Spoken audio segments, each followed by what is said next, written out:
somewhere, something incredible is waiting to be known. Carl Sagan. As I went through the tutorial, I was surprised to find that the VI had left me an audio recording. Dear new user, this program is your Health and Management Assistant, VI. This program will provide higher detail in the state of your health and will provide organized management of your inventory. This program can, if approved by the user, be vocally activated and has a text-to-speech function for any book to study. Remember that your Pipbuck is not a toy. So, do follow the instructions of your teachers and stay in school. I was following it until the teacher part, and I asked about it, but the others were busy working. The VI left 3 other notes. One was about not being late for class, of which was not a problem for me. The other 2 were about changes in the Pipbuck system. One change was that the EFS had lifeform detection thingy. It had red bars for hostile, yellow bars for neutral or non-hostile, and also a blue bar for tagged allies, of which can be turned on and off. The second was another change to the EFS, that other than the compass, the rest of the EFS will fade out of view when not in use. This I liked, as my vision was not cluttered with stuff, and it was a lot of stuff that would appear. The EFS would show basic information about my inventory and data from the top, and basic information about my health and surroundings from the bottom, but only when it was needing to be seen. The rest of the tutorial was what I would expect, showing me my stats, items, and data. The screen for my health was both simple to understand and highly detailed, of which the VI recommended that I start a diet. My inventory showed me 2 MREs and the cola bottles. Colas were listed to be nearly half pure caffeine, and in the data I found a map function, along with the route I should take to get to the cafeteria. I now understood why ponies liked having these things on. They were super useful. I even found a note and calendar function on the Pipbuck. After following the route my Pipbuck gave me, I found Zan in the cafeteria, and he agreed to show me around the residential area while I asked. It only now hit me, on our way to the residential area, that I was now alone with a zebra. So all the stupid stuff from Applewood would now race through my head. I knew that all they said about zebra was propaganda, but it was also all that I knew about zebras. It was awkward to say the least, as each time I tried to think of a topic, the propaganda would rush back to the forefront. Stuff like eating foals, savage rituals, and black magic. That kind of stupid stuff. I also knew that I almost believed it all too. That is, if it was not for my paranoid buffoon of a father. Being a military pony, he actually believed that zebras were evil, but he also believed more that the ministry mayors were going to come and make him disappear one day. He would always tell me to believe half of what I saw, and nothing of what I heard. Often when drinking, sometimes when sober. My mom left him not long after I learned to talk. I only saw him once or twice a month, but it was enough to show me that I didn't want to be him. One day he up and vanished without a word. I was not surprised, but still annoyed that he never said goodbye. Mr. Slowtrot. Zan was looking at me with some concern to it. Are you okay? Oh, I'm fine. What is it? Well, I had asked you about what you were doing before you were brought here. You didn't respond. He then tapped at the metal doors in front of us. Also, we're at the elevator. We need to take an elevator? I asked, feeling a bit stupid after. Yes, Slowtrot. Unless you want to take the stairs. He asked, giving me a mocking smile. Right. Sorry. I'm still a bit out of it. I used levitation today and accidentally hit Emerald with a mug. I was not going to say it was on her head, and that she might have a bump now. Zan was a little taken aback by that, but quickly regained his composure. So they got that to work. I always wanted to try my hoof at levitation. Underbrush keeps teasing me with hers. He chuckled a little. did as well. Oh, on the job thing, I had actually lost it recently. So, other than the death trap Pipbuck I have on, this is actually a good opportunity for me, I said a bit sheepishly, hoping he would not pry further. No putting you to know that I suck at keeping a job. That's a shame. For I'm told it's become harder and harder to find work lately. That's true. The ministry's found that robots are more efficient at farm labor. They even got contraptions that can harvest and make cider in seconds. All it needs is a unicorn or two to operate it. It's all for the war effort, they say, but now the cities are filled up with farm ponies looking for work. Zan's head hanged a little low. My parents said something like this would happen. They always loved harvest time, hiring all the ponies around to help them harvest the walnuts on our farm. I think it's all been replaced by robots. It's sad, to say the least. Your family grows walnuts? I tried not to sound surprised. Did. We were moved into Zebra Town when the war turned for the worst. His voice had lowered a bit, making me feel a bit sad to hear. But it's not all bad. It's where I met my wife. And not long after that, we got our job at Stable-Tec. Actually, a funny story. The door to the elevator opened up, revealing a large room. It looked like it could hold over 10 ponies in it before they got cramped. That's a big elevator, was all I could say as I stepped in. Zan followed me, pressing a button as soon as he was in. How big is this place? The elevator doors closed and began to rise, pushing down to a weight on me. Well, residential is considered a big stable on its own, and each of the labs are about as big as a small stable. I did not know what that meant in terms of a stable, so I gave him a look. Residential can hold a population of up to 500, and the labs can hold at most 100 ponies, I think. And how many labs are there? There are 3 or 4 labs under residential, so that would come to around a population of 900 that could live here. Zan was rubbing his chin with a hoof now. Though Lab C is all lab stuff, and never been down to Labs D, so around 700 would be a closer number. 700 ponies was a big number, but looking at Zan, the question I asked June came back, as well as the propaganda that infested my head. When the elevator came to a stop, it almost made me forget what I was about to ask. I have one other question. It's just that you and the doctor are the only zebras I've seen in years. I was wondering, how many zebras are here in the stable? Zan simply gave me a smile and walked out of the elevator. I followed. The hallway we entered from the elevator split into 3 directions, but Zan went straight. The looks of the stable was a lot different than it was in the labs. The gray gave way to blue, reds, and yellows, making it feel a lot warmer. Zan was already at the door at the end of the hall, a sign that said Atrium above it. I didn't know if I was walking slower or he was walking faster, or if it was both, so I tried to catch up to him. If my count is right, there are 143 zebras, and a little over 200 ponies living in residential alone right now. He then grinned and pressed a button to open the door.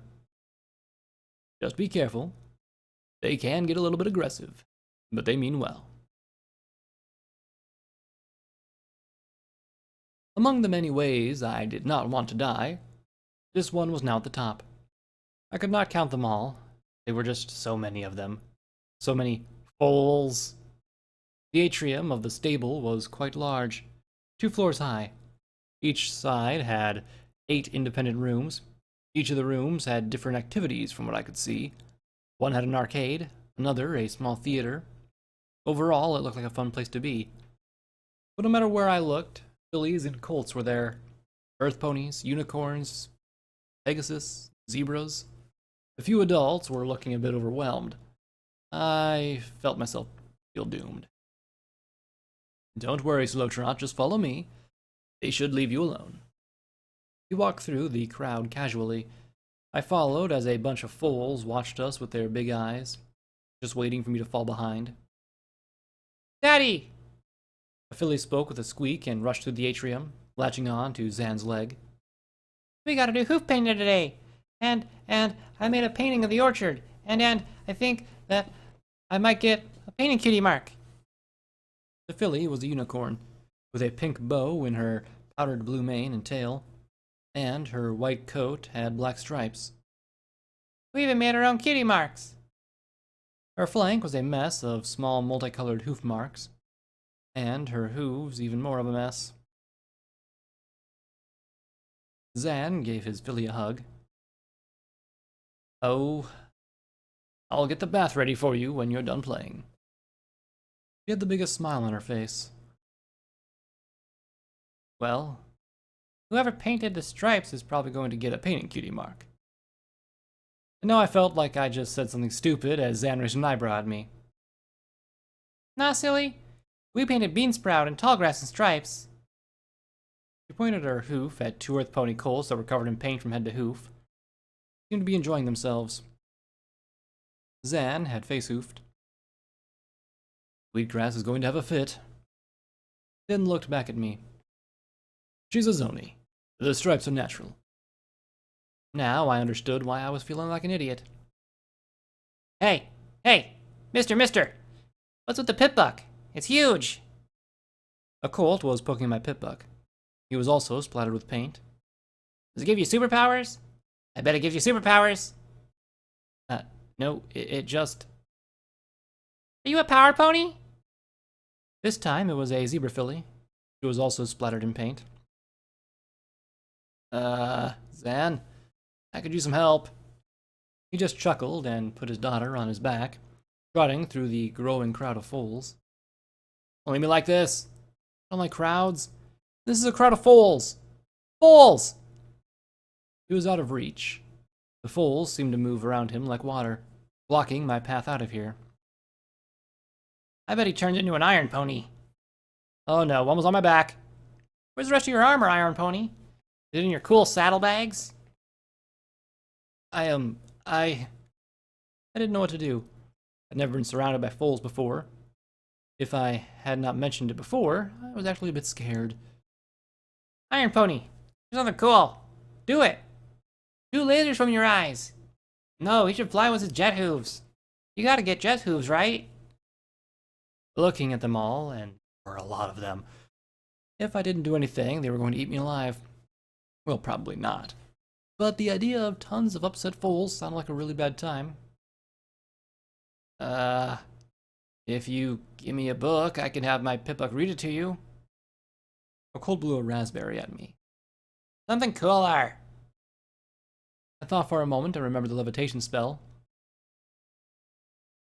How about this? A Pipbuck, hoof me a soda. Nothing happened. Hoof me a soda, Pipbuck. I tapped on the Pipbuck, and a message popped up about approving the voice activations. I face hoofed, tapping the data screen. I found the options in the settings, though I was careful not to mess with any other part of the settings. Please state what you want the activation code word to be. The Pipbuck spoke in its very non-pony voice. Oh, it talks. Can it do other things? One filly bounced as he spoke. It wants a code word. A code word. Colt piped. A code word. All the fools were really making it hard for me to think, and I was trying to think of a word I normally would not use. How about iron pony? That's a good code word. Another colt spoke louder than he needed to. No, that's a stupid. Ne'er-do-well. That's a cooler name. A filly squeaked. Each time one of the foals spoke up, I lost my train of thought. Two more suggested Batmare as a name. 3 were still insisting Iron Pony. A bunch more were taking turns poking at the Pipbuck. The only thing that was going through my head was that I did not like crowds. And if I could not get away from these foals, I would not be too soon. Hey, let's vote on it. An older coat piped up. He was a unicorn with a dark blue coat, silver mane and tail. He had some splatters of paint all over him. Most of the foals around me stopped and listened to him. All in favor of Iron Pony, raise your hoof. A bunch did, but not a whole lot. How about Ne'er-do-well? A whole lot more put their hoof up. I'd hate to call the Pipbuck that. The foal on my back put their front hooves on my head and yelled, Ironbuck! Because it's a Pipbuck! The last part was little more than a squeak. I could see the other foal look at each other. Then a wave of hooves shot up in the air. I had to admit that Ironbuck was not a bad choice. Looking at my Pipbuck and tapping the voice activation option, so the foals were looking on in anticipation. Ironbuck. Activation code were accepted. The foals let out a breath that seemed they did not know that they were holding. Okay, let's try this again. Ironbuck. An icon appeared in my vision next to the compass. Looked like a radio mic. Oof me a soda? A B-Lab soda floated in front of me from my saddlebags, landing in my hooves. Pushing out the cap, I gulped down the soda, having forgotten how trusty it was until I put the bottle to my lips. That's it. I can do that. A filly squeaked as she lifted a piece of garbage off the ground with her magic. It fell after 2 seconds of her struggling with the spell. But he's an earth pony. Earth ponies can't do that. A filly retorted. A bunch of foals were back to poking my Pipbuck again, and I felt another foal jump on my back. Not wanting a litter, and to be a bad example, I walked over to a trash can, pushing the cap back on the empty bottle and placing it in the trash. Despite them being all over the place, they moved out of my way quickly. I just had to move a little slower. Though they were intent on poking the Pipbuck, any arguing with each other on getting to ride on my back, not that I agreed to let any of them on in the first place. That's when I saw Prancer Dancer. She was splattered in paint and had a small colt sleeping on her back. Prancer! Prancer! Over here! Moving my right hoof as best I could without having the foals fall off to get her attention. Prancer elegantly moved through the crowd of foals, trotting right up next to me. I see you're having fun. She gave me a smile. They're such balls of joy, aren't they? One plopped their head onto mine. They're cuter when not outnumbering me 100 to 1. Oh, don't be that way. They're harmless. It's just that they're excited to see someone new. Prancer turned around. Come now, my little ponies. Give the nice stallion some room. He has somewhere he needs to go. A bunch of them groaned and moved out of the way. Follow me. We walked to the other end of the atrium. The 2 foals on my back had jumped off halfway, and Prancer gently hoofed off the sleeping colt that I guessed was his teacher. I had a small group of fillies and colt use the door, but then ran off to play with their friends elsewhere. The whole place was a bit too chaotic for me, but I would like to return when there was at least a few less foals around.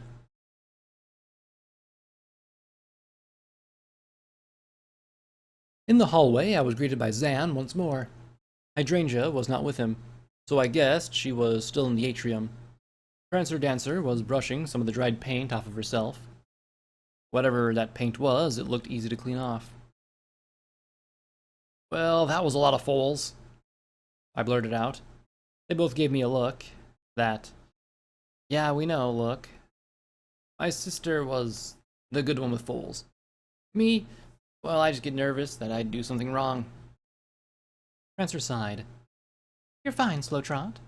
Like I said, they were just a bit excited to see a new face here. They don't get to see too many new faces anymore.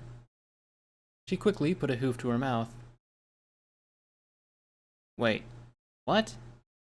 Why'd they be excited to see an adult? We're boring.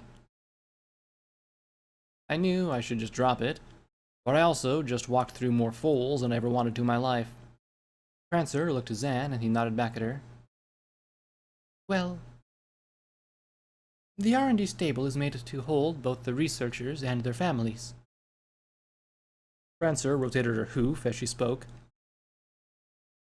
But the president of Stable-Tec, Miss Applebloom, thought it'd be an excellent idea to turn the R&D stable into a much bigger Stable 3.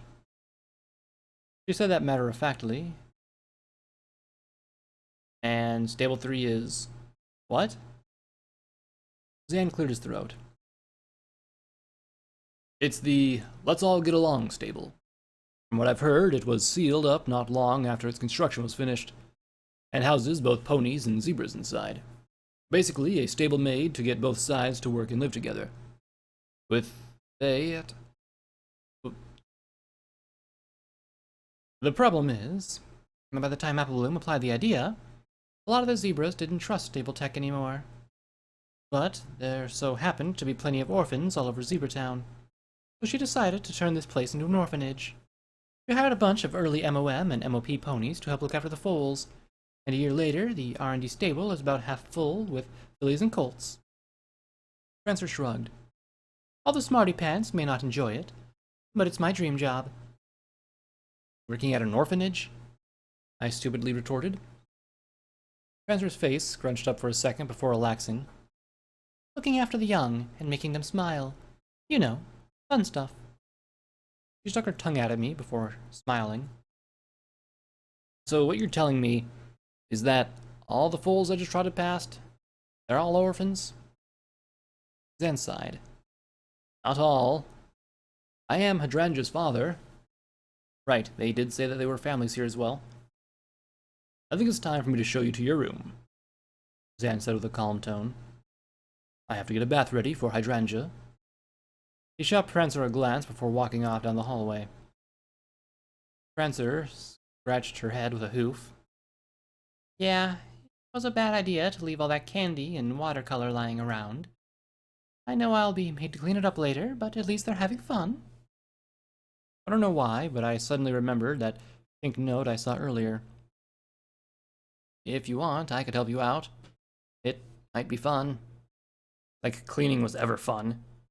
But she did get me the barding and saddlebags, so why not? She gave me another smile. Thanks, I'd like that. With that, she turned back to the door to the atrium and opened it.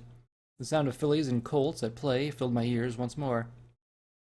Who wants me to paint you a cutie mark? And she was off, back into the hordes of young ponies. I trotted off to catch up to Zan. The short interaction with the foals left me feeling drained, yet far from annoyed. It was more a feeling of content. A message appeared in my upper right of vision, stating I had just started the quest Cleanup's Fun, and looking at my Pipbuck, had a map route back to the atrium. The room was the normal gray that was in the labs, though at least the bed sheets were blue, and the room was bigger than where I was living a few days ago. It even had a Stable-Tec computer I could use. Overall, this was a major step up for me, though I was in an underground bomb shelter. It was actually a really good time. I put up a tally in my head for all the good that was going on. Getting paid, free stuff, free room for my stay, overall friendly ponies. Oh, and I get a bunch of free food. Putting my saddlebags down and removing my old stable barding, I was a bit annoyed to find out that the back of my barding was covered in small, colorful hoof marks, which also meant that my back of the barding didn't cover had some as well. Well, I wasn't that bothered by it. I was going to get more on me when I went to help Prancer out, so I could hold off for the bath for today. Quickly sniffing myself, just, to check, and I came to the conclusion that maybe a good idea to wash up sooner rather than later. There was a thing I wanted to check out before I did wash up, though. Stable-Tec computer just hooked my curiosity. Tapping on the power button, the screen lit up with a green glow, which begged the question to why Stable-Tec have most of their stuff glow green. Text appeared on the screen. Connect Pipbuck to unlock terminal. Oh, there, called a terminal, not a computer. I have to remember that. Lucky for me, next to the terminal were some cables that looked like the ones my Pipbuck had. So I hoofed them up, and with the help of the levitation spell, plugged them into the terminal and my Pipbuck, unlocking the terminal. The terminal itself had very little on it for me to mess with. There were 3 messages from the overmare in the inbox, a send message function that I needed the contacts for others to even use, unless I wanted to send a message to the overmare, and a logbook for personal use. If there were other functions, they were all locked, which disappointing to me. I was at least hoping there was a game on this thing. So I had the messages transferred to my Pipbuck and shut down the terminal, seeing that there was little else to do with the thing. The upper right of my vision told me that I now had 3 overmare messages in my Pipbuck. My left foreleg began to felt numb, and looking down at the Pipbuck screen, it was flickering.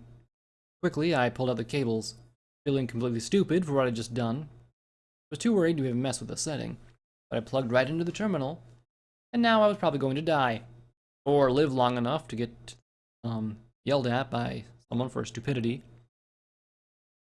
The numbness moved across my body. It was an odd sensation, but I did my best to move to the door. It was just that my limbs were not working as well as they should. The EFS flickered in my vision as a mess of text filled my vision, scrolling too fast for me to read anything, then vanishing. Larger text then scrolled in my view, much slower than before. Error. Data damaged. Data corrupted. Data found. Welcome to the OIA, agent. Project Entombed has been activated. Target of limitation. Applebloom. Sleeper mode activated. Extracting all project's memories. Footnote. Quest active. Cleanup's fun.